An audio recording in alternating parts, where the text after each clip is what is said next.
Welcome everybody to Hanging Out with Howie. And I have an illustrious cast of characters here tonight. From Boston, where I'll be next week, DJ John Crawley. And we have a very special guest. Tony's in the room here. He's going to help us out with that stuff. I invited him. And we've got Bill Marsh from Carlisle Entertainment and the one and only Jay Brannon from Swingin' Temecula, California. Thank you, sir. Thank you. So, yeah, tonight I thought we would go over bit rates and, quality of the music as it, applies across the board. I've discovered some things that I looked up that, some people don't seem to think it matters. And some people do. So these will be our opinions. But there are some certain things that are facts, such as something I discovered, like with Twitch. Twitch suggests that you stream at no more than 160 kilobits per second of music. And if you're able to stream at a higher rate and even a higher video quality, that's when you hear, like, sometimes in Zoom rooms, even, it gets compressed, and people say, "Oh, my screen," or "You're freezing," and it's like, no, you're not. It's just that maybe your internet connection is throttling back or compressing and so forth. And I just wanted to see your thoughts on that. So you're out professional DJ. Are you going to go lossless, CD quality, or is 320 good enough?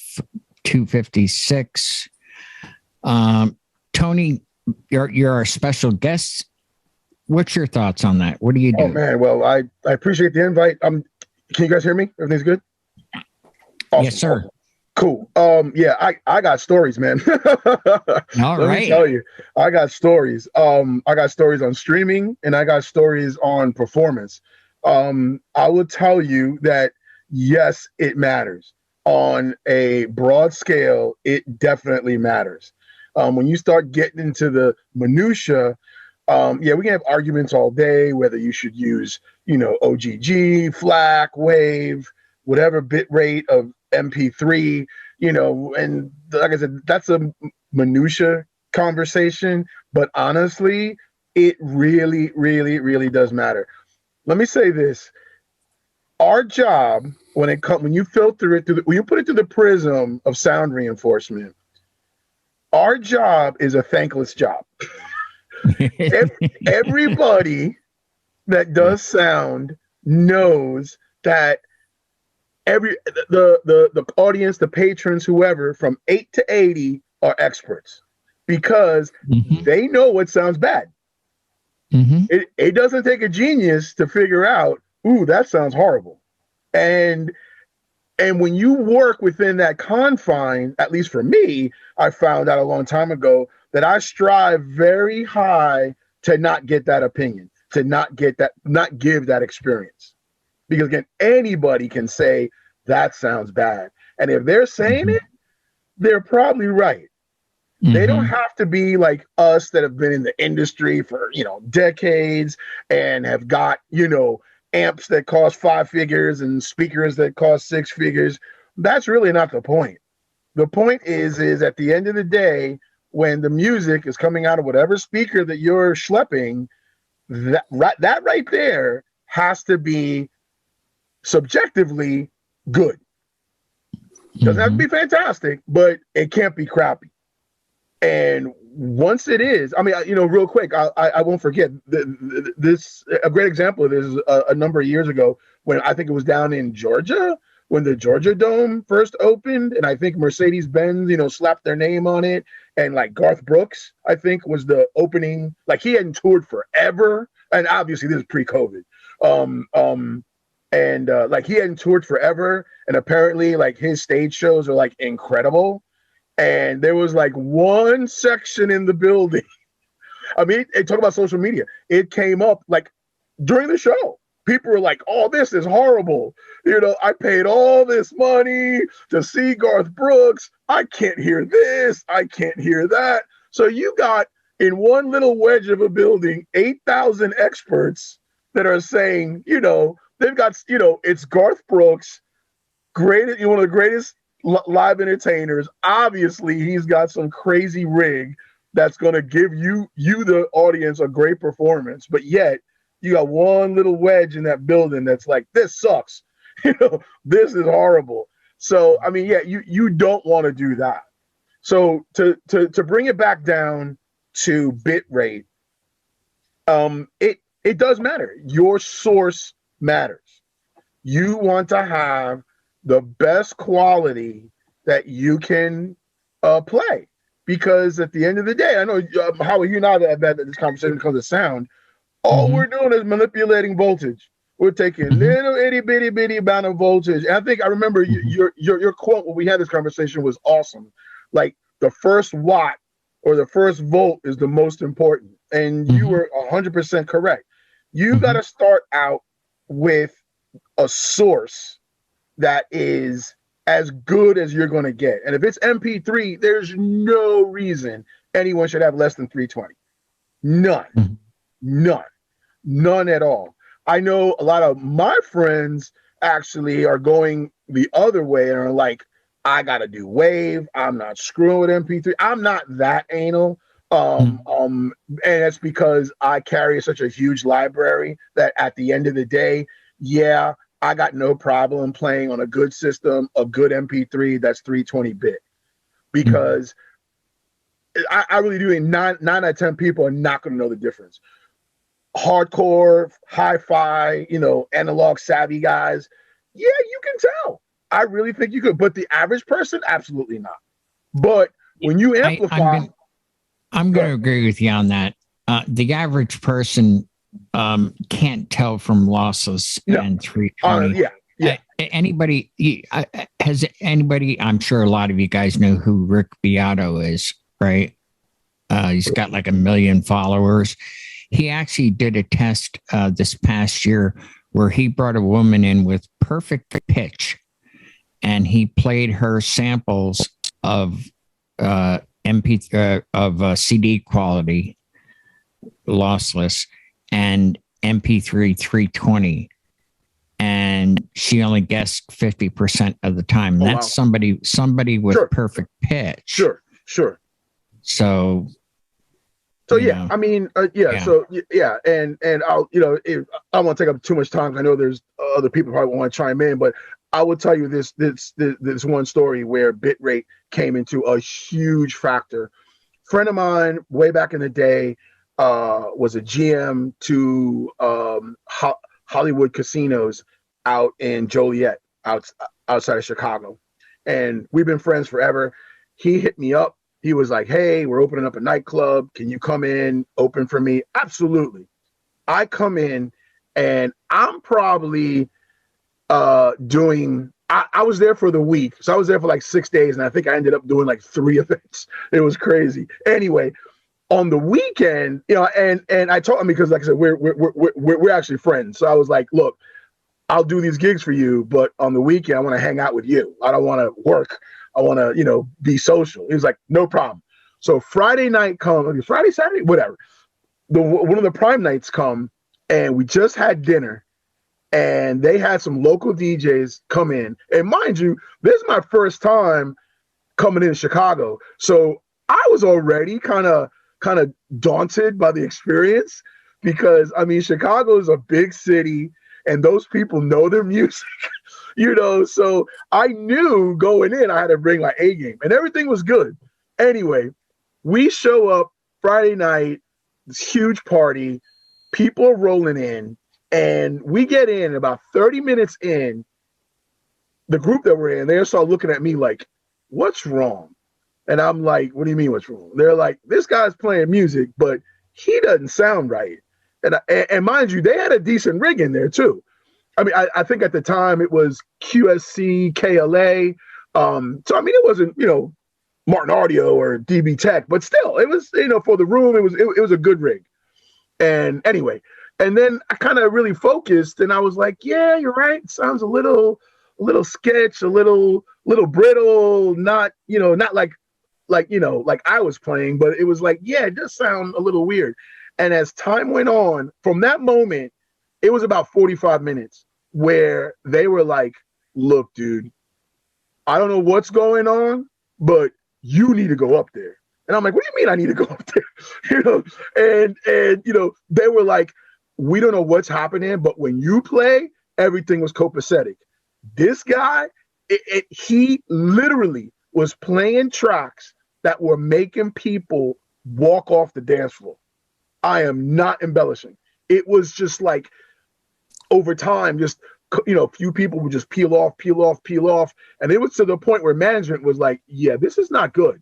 We need to do this. Long story short, I end up going into the booth. They did yank this DJ out.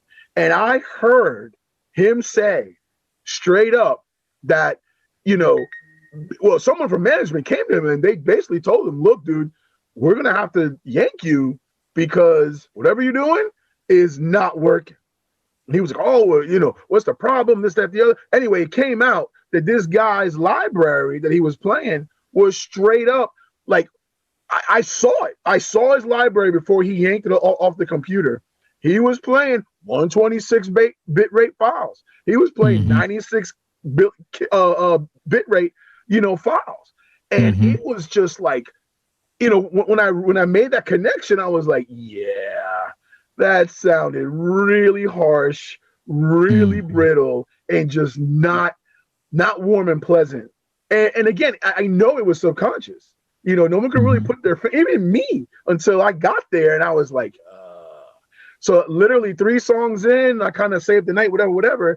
But I mean, yeah, that is a great example of, again, people don't have to be professionals, in the industry to register the fact that something ain't right, something ain't kosher, in Disneyland right now, Right. So, yeah, it does matter. It does matter. Okay. Now let me ask the rest of the panel. What do you guys feel about, you're at a live event, let's say it's a wedding, there's going to be conversation going on. Do you guys really feel like you have to have lossless files, or do you feel it, an MP3 of whatever value is acceptable? Take that one. Well, not all MP3s are created equal either, even if they have the same, showing the same bit rate. Now with the software we carry, if you load a track that's 320 and it comes up orange across the board now with virtual DJ specifically, it's very mid heavy. And there's a lot of emphasis on the vocal, very, very vocal driven track.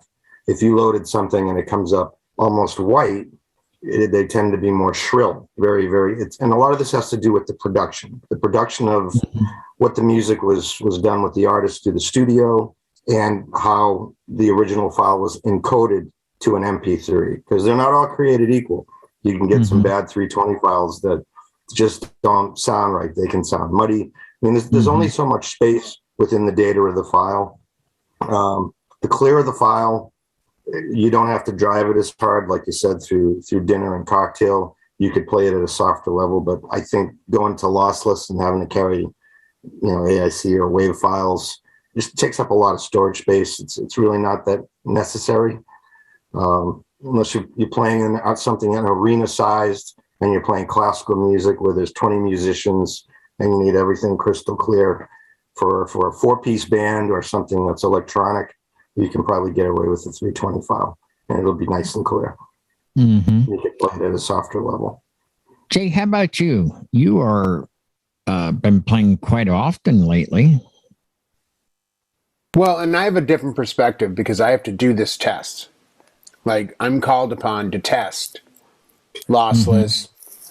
And a few years ago, I got called upon to test high res, which the only downside is you can't buy No one sells high res.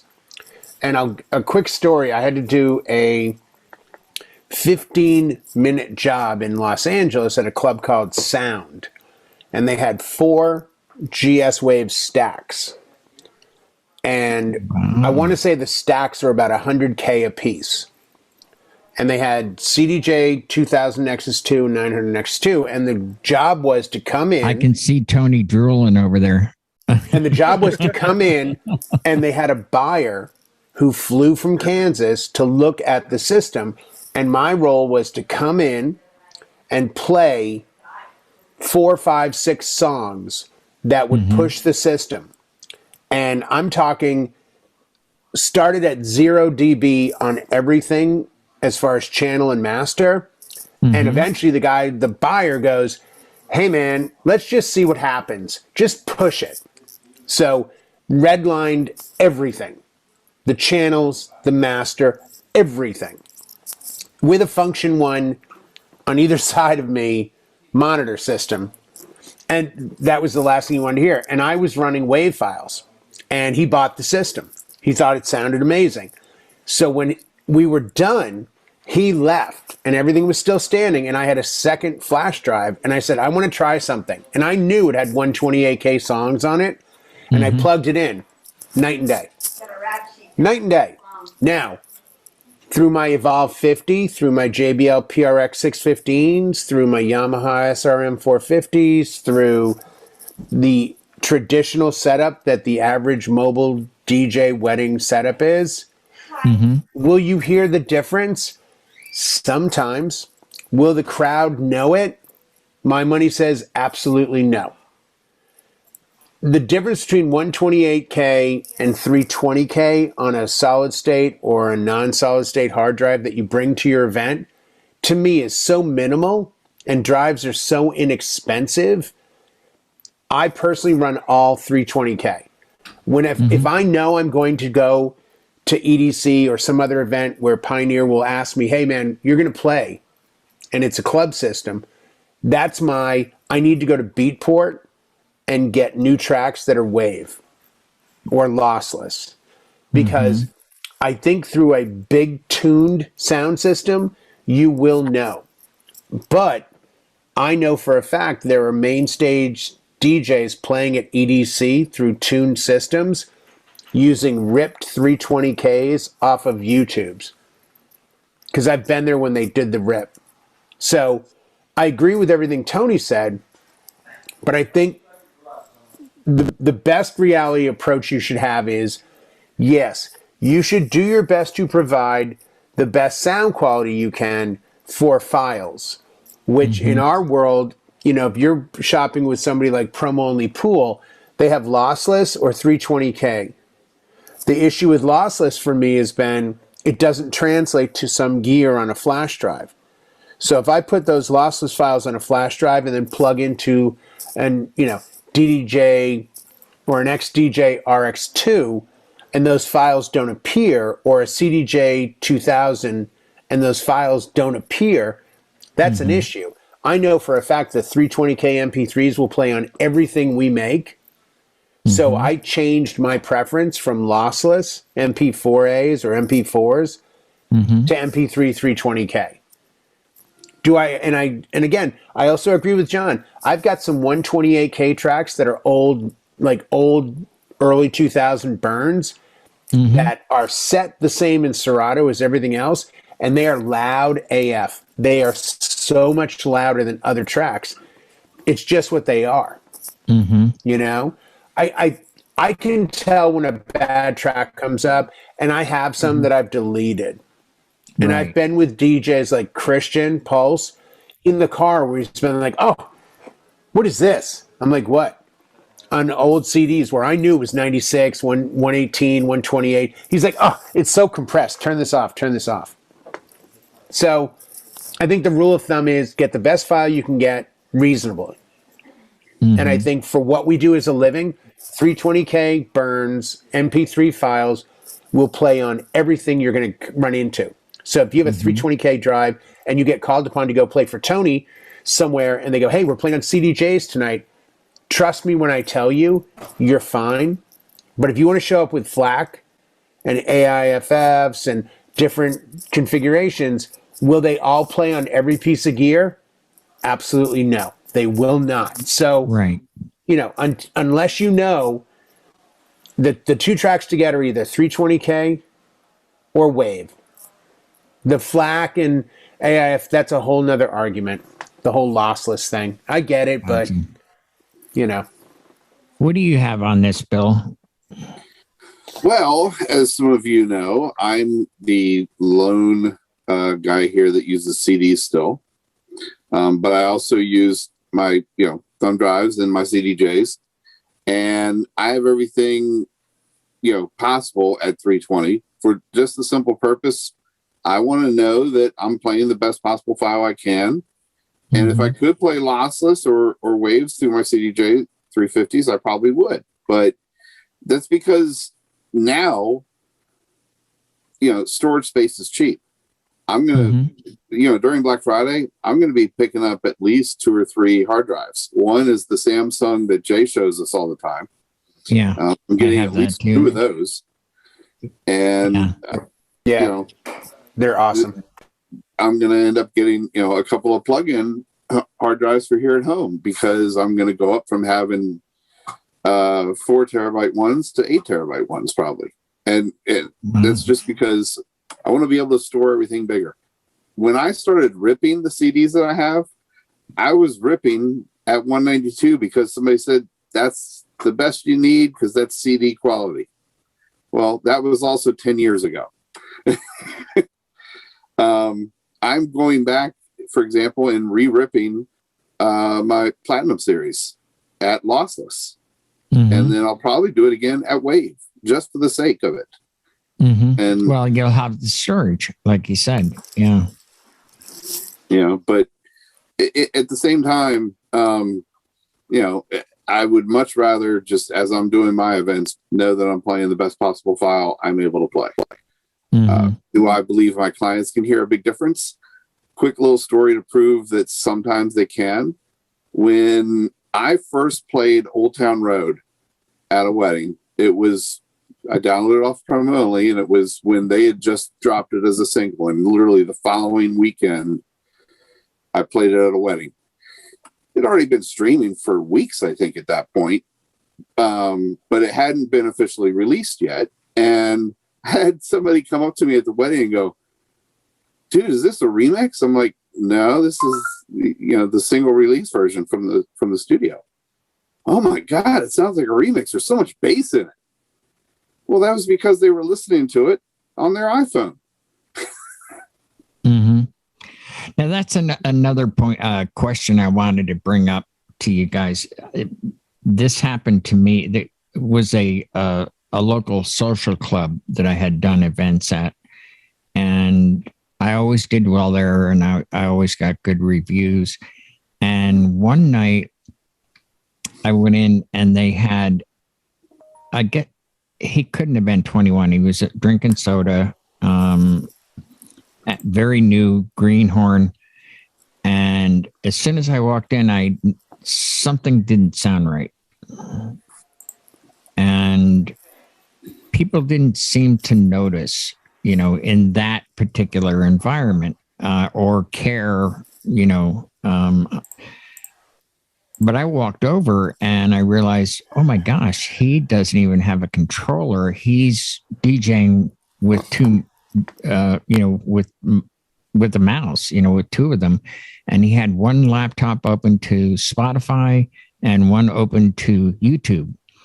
And he proudly announced on the microphone, "I can play any song. I'll take requests. I have a big library." And I walked over and I was like, oh, yeah, I kind of.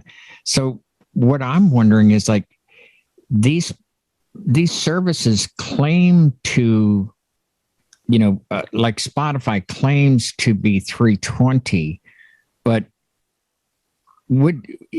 is there anybody know? I'm not knowledgeable enough on that they may put out at 320, but are we going to receive that, or is that affected by, our Wi-Fi signal, or is that going to be compressed down Sure. if you're streaming. Yeah, there's no question. When you start talking about streaming content, that pipe that the content's going down, be it wireless or tethered, gets narrower. Absolutely. And so the source, especially through Wi-Fi, internet, servers, may start at 320, but you're not hearing it at 320. You know what I'm saying? Tony, the next thing you're going to tell me is that little banner sticker that they put on all of the powered speakers that say 2,000 watts isn't true. Well, come on, give me a break here. Hey guys, real quick, not to interrupt Tony, but it just dawned on me. Back in the day, we had an issue back in the early 2000s, like 2004, 5, 6, with complaints of people buying songs off Beatport and not being able to play them in the CDJ 1000 Mark III, which had MP3s. And we had to do some coding research. And one of the coding programs to change a file from digital to an MP3 reading is called LAME, L-A-M-E. And what we found was when we looked at all the code, that the LAME encoding ended up showing the track at 319 kilobytes per second, not 320. And that 1 kilobyte a second is what caused all of the tracks to get errored out on our players, because our readers only saw a 320. So when 319 came in, it wasn't a question of it's close. It was a question of, nope, we're looking for 320. This says 319. And it was the big, one of our engineers spent weeks doing this. And we got an email one day saying, hey, the LAME encoders are spitting out at 319, not 320. Now, granted, this was back in the early days of people are buying songs online. When I was still using CDs then. So I'm like, won't affect me. But it's that kind of thing. And I look at something like streaming with Tidal, where they're giving me numbers that are astronomically high. Like, you can get our regular plan at 320 or our pro plan that burns at like 1024K. And I'm like, wow, that's going to be completely lossless. That's going to sound amazing. Right. But again, I go back to the days of my old car with my Jensen Coax 6x9s, and John will appreciate this. When I was in radio, we had a CD player in 1982, before any of you were born, and we would say on air, coming up next, The Police, Synchronicity on compact disc. And we would put in a compact disc in this $1,000 player, and everyone listening in their car would go, man, it sounds so much better. It's like, yeah, it probably does, but it's still going through crappy speakers. Like, you're given this great file, but if it's coming through something small, it may or may not really matter. Just a side note on this discussion, Right. Well, you bring up a good point there, Jay. You're not getting the same fidelity as, right. headphones. And that's what this generation is doing. People are coming to us with great stereos in their cars, but they're coming from earbuds and going, you really think they're going to call us out at a wedding? I mean, they're half deaf from cranking stuff through their ears. And then they're going to turn around. I predict in 10 years, music won't sound good anyway, because producers are going to be the generation of earbuds. So when they sit in a studio and hear a flat sound, they're going to go, sounds good to me. And then some 50-year-old behind them is like, are you kidding? It sounds really compressed. No, you're right. You're right. Yeah. Jay, you've done it again. That was going to be my next question. Brought to you by White Claw. Do you think that the way music is consumed today through earpods and stuff, people may not really know the difference. They go to a club and it's like, oh, it's loud. It's different from what I'm used to. And they perceive it as being good, when those of us like Tony and myself have been around live sound for years know, oh, no, that's not good. Well, look at surround sound and bass, and even I'm using subs over the last 4 or 5 years. I used tops without subs forever because I'm like, I don't need to. And I started renting new cars on trips and going, man, this is a little Toyota Camry and the bass is booming. So if my clients are driving this car, when they come to the wedding, there's an expectation of sound being bassy. Not good, just Yeah. bassy. So you suddenly realize we have to go back to the old days of where's the loudness button? Oh, there it is. And, get a BBE sonic maximizer or an oral exciter and start pushing the wave at them. And you kind of play a little trickery. I mean, don't we all turn the bass up on certain tracks, on certain points where you're like, here you go, guys. That's what you want. You just want to hear bleh, bleh. Like, that's not really music at that point. It's just sound. Right. So I don't even know what quality would mean. Like Rez. I saw her at Movement 3 years ago play through a huge system, and it was inspiring. I could feel liver, both kidneys, and my spleen shake. But she was playing these like super low frequency signals, and it was just coming at you. And I'm like, okay, this is why you need good speakers. Because if these were bad, they would be like,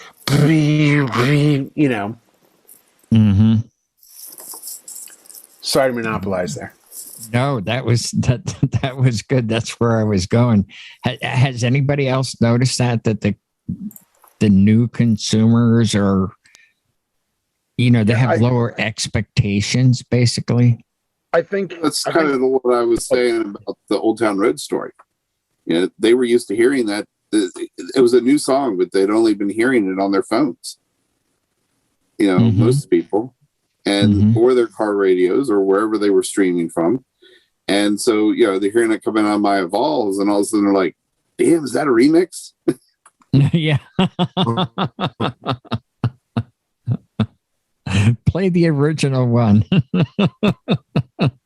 Yeah, I think it's true. It's a great perception. I remember a number of years ago, I read this article, and I want to say it was Rolling Stone, and it was a little bit in depth and maybe a little bit too nerdy, but it basically was along the lines of the premise of our MP3. And mind you, this is like 30 years ago, but it was our MP3 is going to ruin the music industry. And as time has gone on, just like Jay has brought up and Bill has brought up, I mean, the people who are exposed to music now are doing it through earbuds. They're running, they're at work, they're on a Zoom call. Everyone's got buds in their ears. And when you've got a speaker that's the size of your thumbnail trying to reproduce a full frequency experience, you're only going to get so much of it. I mean, it's amazing technology, but yeah, I do think that the average consumer has lost the experience of even sitting at home and sitting in front of a decent hi-fi, and you don't have to have Martin Logan, through Bryston power amps and that crazy, high-end home stuff, but that experience is gone. People listen to little Bluetooth speakers the size of your phone, or for that matter, they're using their phone. I mean, the average person really is not exposed to a highly engineered, highly developed, piece of equipment or pieces of equipment that are designed to work together to bring a full audio experience. So ask somebody under 30 what a receiver is. Exactly.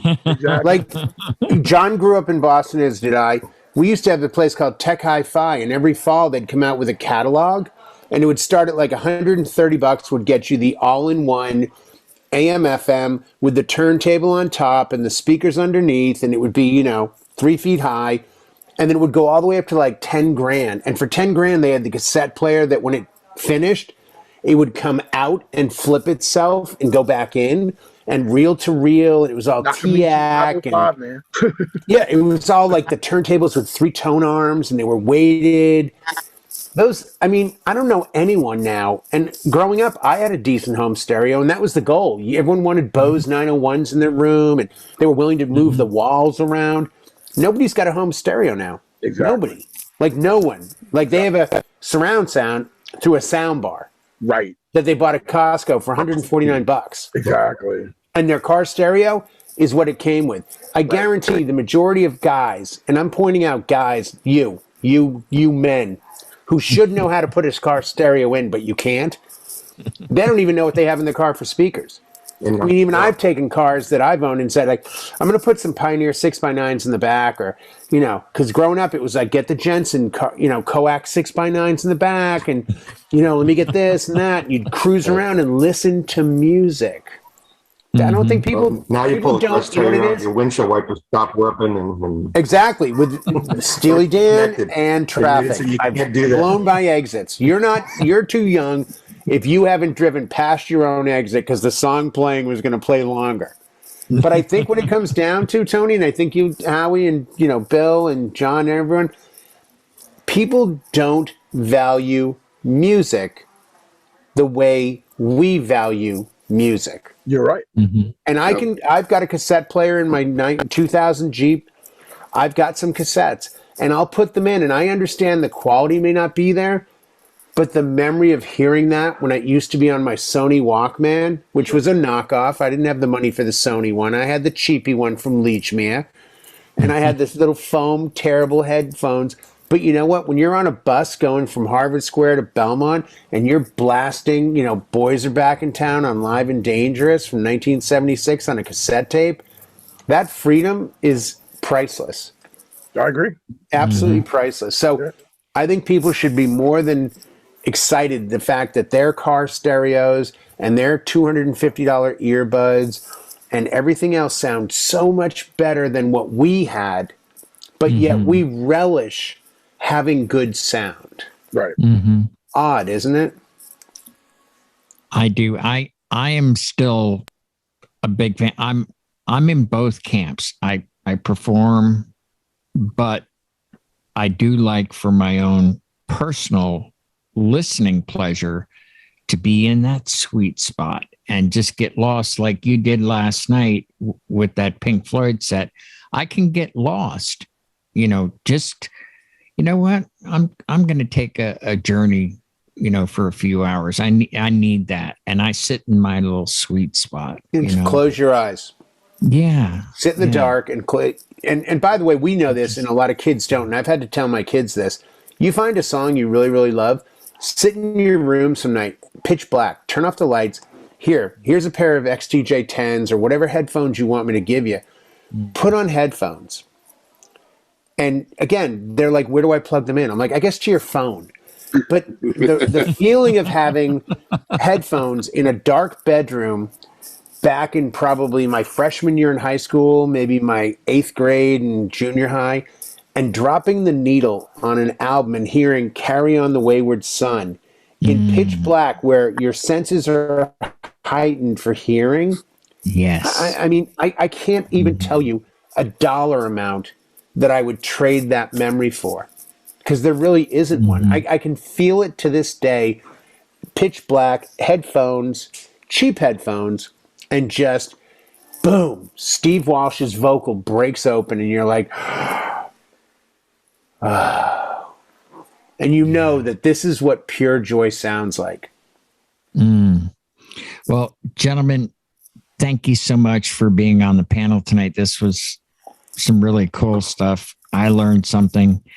And for the viewers out there, we are going to be on at a special time next week at 9 p.m. Eastern, because I am going to be broadcasting, hanging out with Howie in Boston with my buddy John. I thought it was in 2 weeks. It's in it's a week. It's from in 2 weeks. Tonight. No, it's on the 6th. No, it's next Monday is the 29th.